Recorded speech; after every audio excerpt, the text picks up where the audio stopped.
घरवा चोरिया हो जाई है आजू, घरवा चोरिया हो जाई है।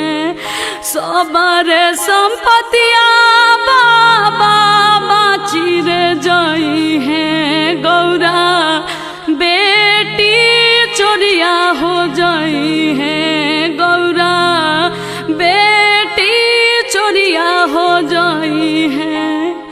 दुआरा पाए बेटी चौकी दरबार रखब, आंगना में सिपहिया हो रखब। घरवा भीतर हमहू जागल हो रहब, से हो बेटी बाची रे जाई है। से हो बेटी बाची रे जाई है। दुआरा के चौकी दरवा बाबा सुती रे जाई है। आंगना के नीरा भेदर होई है। आंगना के नीरा भेदर होई है।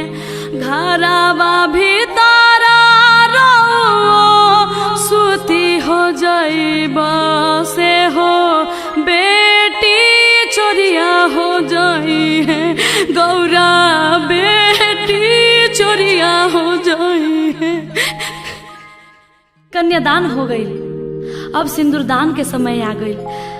राजा हिमांचल आ मैना रानी के लग से उठ के पार्वती जी अब शंकर भगवान के बगल में बैठल बड़ी। आ देखी 7 सुहागिन मिल के माड़ो में शंकर भगवान के सिन्होरा देता लो कि भगवान भोलेनाथ अभी सिन्होरा ली आ पार्वती के जिंदगी के सफल बनाई। देखी एक चिटकी सेनूर के कितना महत्व बा। एक चिटकी सेनूर मांग में पड़ते ही दुनिया बदल जाला। तो सखी सहेली लोग भगवान भोलेनाथ से आग्रह करता कि हे बाबा अब पार्वती के मांग में सिंदूर भरी